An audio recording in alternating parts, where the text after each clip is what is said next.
हरे कृष्णा राधे राधे दोस्तों, आप सभी का मेरे इस यूट्यूब चैनल में हार्दिक स्वागत है। एकादशी तिथि भगवान विष्णु जी को समर्पित है और साल भर में कुल 24 एकादशी आती हैं। ऐसे ही आश्विन मास की कृष्ण पक्ष की एकादशी को इंदिरा एकादशी का व्रत किया जाता है और यह दिन भगवान विष्णु और पितरों को समर्पित है।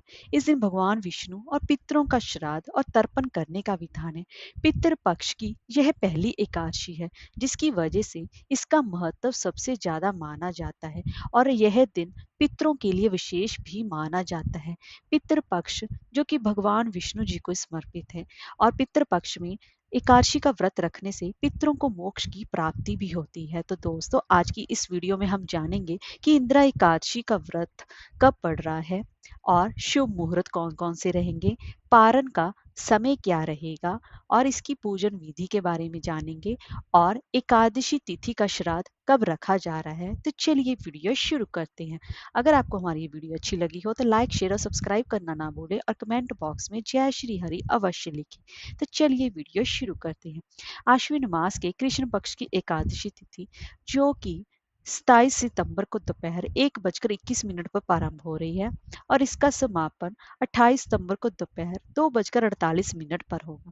तो ऐसे में उदय तिथि के हिसाब से इंदिरा एकादशी का यह जो व्रत है वह 28 तारीख को मनाया जाएगा, क्योंकि सुबह उदय व्यापनी तिथि को ही सबसे ज्यादा महत्व दिया जाता है, इसलिए 28 सितंबर को यह व्रत किया जाएगा। तो अब जान लेते हैं कि इस दिन कौन से खास शुभ योग बन रहे हैं। इंदिरा एकादशी का व्रत रखने वाले लोग 28 सितंबर को जो कि उस दिन सिद्ध योग का भी निर्माण हो रहा है, जो कि सुबह से लेकर रात के 11:52 तक रहेगा और इस दिन ब्रह्म मुहूर्त का समय रहेगा सुबह 4:36 से लेकर सुबह के ही 5:24 तक रहेगा और गोधूलि काल का मुहूर्त रहेगा शाम के 6:22 से लेकर शाम के ही 6:46 तक रहेगा।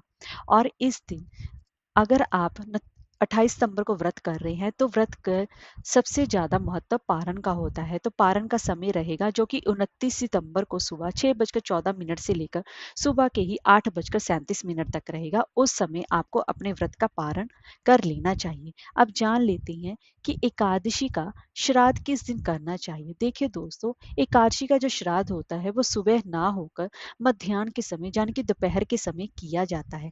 इसीलिए इंदिरा एकादशी का जो श्राद्ध है वो 27 तारीख को किया जाएगा, जो कि उस दिन दोपहर को ही एकादशी तिथि लग रही है। इसी वजह से जो एकादशी तिथि का श्राद्ध है वो 27 तारीख को किया जाएगा, एकादशी का व्रत 28 तारीख को किया जाएगा।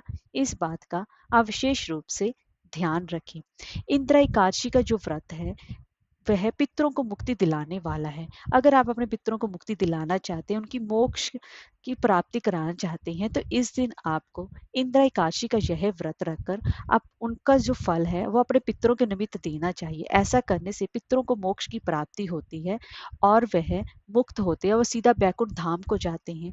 और अपने अपने खुद के भी मोक्ष की प्राप्ति के लिए आपको आज के दिन यह इंदिरा एकादशी का व्रत खास तौर पर अवश्य ही रखना चाहिए। अब जान लेते हैं इसकी पूजन विधि के बारे में। इंदिरा एकादशी का जो व्रत है वो 3 दिनों तक चलता है। दशमी तिथि से लेकर द्वादशी तिथि तक 3 दिनों तक यह व्रत धारण किया जाता है। दशमी तिथि से ही सभी नियम कानून लागू हो जाते हैं और इसी के साथ साथ दशमी तिथि को ब्रह्मचर्य का पालन करना चाहिए। एकादशी के दिन सुबह ब्रह्म मुहूर्त में उठकर नित्य क्रिया से निवृत्त होकर आपको गंगा जल मिलित पानी से स्नान करना चाहिए और फिर उसके बाद आपको अपने पूजा घर में गंगा जल का छिड़काव करना चाहिए। फिर एक लकड़ी की चौकी पर पीला कपड़ा बिछाकर आपको भगवान विष्णु जी की प्रतिमा या फिर मूर्ति को स्थापित करना चाहिए और उनका पंचामृत से अभिषेक करें। उनको पीले रंग के वस्त्र धारण कराएं। आज के दिन भगवान विष्णु जी को जनेऊ अर्पण अवश्य ही करें और उनको पीले फलों और पीले रंग की मिठाई का भोग लगाएं और उसमें तुलसी दल डालना ना भूलें। और एकादशी से एक दिन पहले ही आप तुलसी तोड़ कर रख लें। और क्योंकि इस दिन ना ही तो तुलसी को जल दिया जाता है, ना ही स्पर्श किया जाता है, ना ही जान जाने कि उसके पत्ते तोड़े जाते हैं, इसलिए एक दिन पहले ही आप यही सब कार्य करके रख लें। और उसके बाद भगवान विष्णु जी का जितना हो सके ओम नमो भगवते वासुदेवाय मंत्र का जाप आपको अवश्य ही करना चाहिए।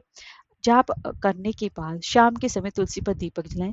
रात्रि जागरण का सबसे ज्यादा खास महत्व माना जाता है। रात्रि जागरण अवश्य करें और अगले दिन फिर सुबह नहा धोकर भगवान विष्णु जी की पूजा उपासना करके ब्राह्मणों और गरीबों को दान दक्षिणा देने के बाद ही अपने व्रत का पारण करना चाहिए। इस तरह से आपको एकादशी का यह व्रत करना चाहिए। हरे कृष्णा, राधे राधे।